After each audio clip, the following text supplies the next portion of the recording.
Olha, vamos falar de um livro que, nossa, mexe com a imaginação de todo mundo, o Apocalipse. A gente logo pensa em fascínio, em medo, no fim do mundo, né? Mas e se a mensagem principal não for sobre o fim? E se for, na verdade, sobre um novo começo? É isso que a gente vai tentar decodificar um pouco hoje. Para pensar um pouquinho. Quando alguém fala a palavra apocalipse, o que é que surge na cabeça? Geralmente é caos, desastre, o fim de tudo, certo? Dragões, anjos, batalhas épicas. É um imaginário muito, muito poderoso que acabou moldando a nossa cultura de um jeito impressionante. Só que aqui já vem a primeira grande virada. Essa percepção toda, mais popular, foca muito no medo, no caos. Mas quando a gente olha para o texto, a mensagem central é outra. Ela fala de esperança, de propósito e, no fim das contas, de vitória. É uma mudança de perspectiva bem grande. E para guiar a nossa conversa de hoje, a gente está se baseando no livro O Apocalipse Decodificado. A proposta dele é justamente essa: traduzir essa mensagem que parece tão complexa de uma forma mais clara, sabe? Mostrando que a intenção original era encorajar e não necessariamente assustar. E para entender qualquer texto, a gente precisa de contexto, né? O autor é João, um dos discípulos de Jesus. E ele não está escrevendo de um lugar confortável, não. Ele está exilado na ilha de Patmos. Então ele não está pensando em criar um roteiro de filme de terror. Ele está, na verdade, escrevendo uma carta. Uma carta de encorajamento para comunidades que estavam sendo perseguidas, passando por tempos bem difíceis.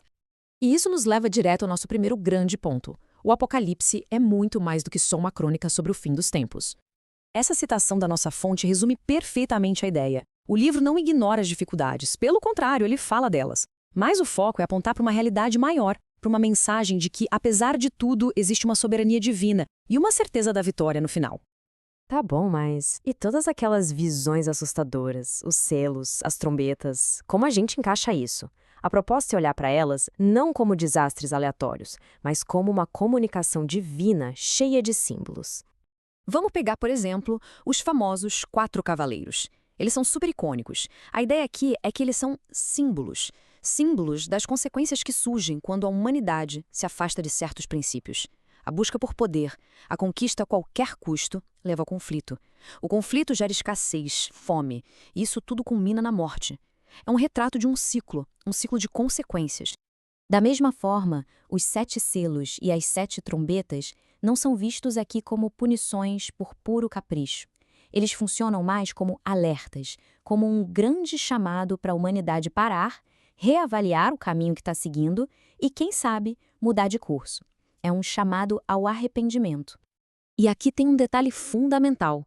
Mesmo no meio de toda essa turbulência simbólica, o texto diz que os fiéis são selados, recebem uma proteção.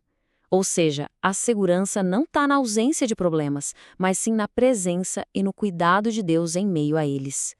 Agora, vamos mergulhar um pouco mais fundo. O livro descreve uma espécie de batalha cósmica, um conflito espiritual que acontece por trás dos panos da história humana. E para isso, ele usa personagens alegóricos, cheios de significado. Basicamente, a gente tem alguns protagonistas nesse drama.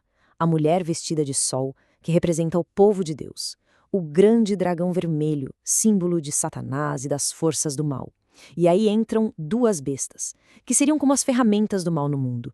A besta do mar, representando sistemas de poder, governos opressores, e a besta da terra, que simboliza ideologias enganosas, falsos profetas que desviam as pessoas.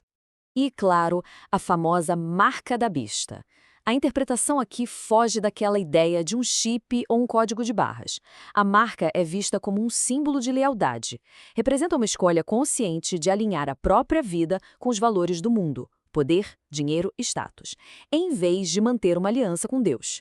A pergunta, no fundo, é: onde está a nossa verdadeira lealdade? Depois de toda essa tensão, de todo esse conflito simbólico, a narrativa caminha para o seu clímax. E, mais uma vez, a mensagem central é de triunfo, de vitória. A chegada de Cristo na cena final é descrita como uma imagem de autoridade absoluta. Ele aparece montado num cavalo branco, não como quem vem para uma batalha incerta, mas como um soberano vitorioso que tem o controle final sobre tudo. É uma imagem de poder, justiça e realeza. Com essa chegada, o resultado da batalha final não é nenhuma surpresa. O dragão e as bestas, todos os sistemas que eles representam, são derrotados de forma definitiva.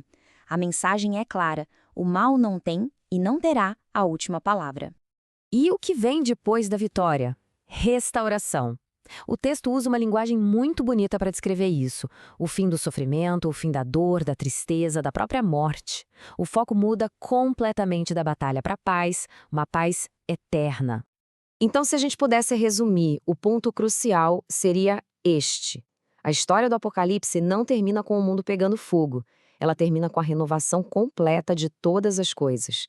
O fim do sistema antigo dá lugar a um começo perfeito, a uma comunhão totalmente restaurada. É o auge da esperança.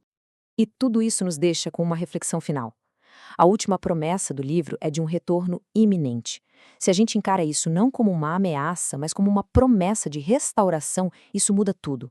Como é que a certeza de uma vitória final e de um novo começo pode transformar a maneira como a gente vive hoje? Talvez essa seja a verdadeira questão que o Apocalipse deixa para nós.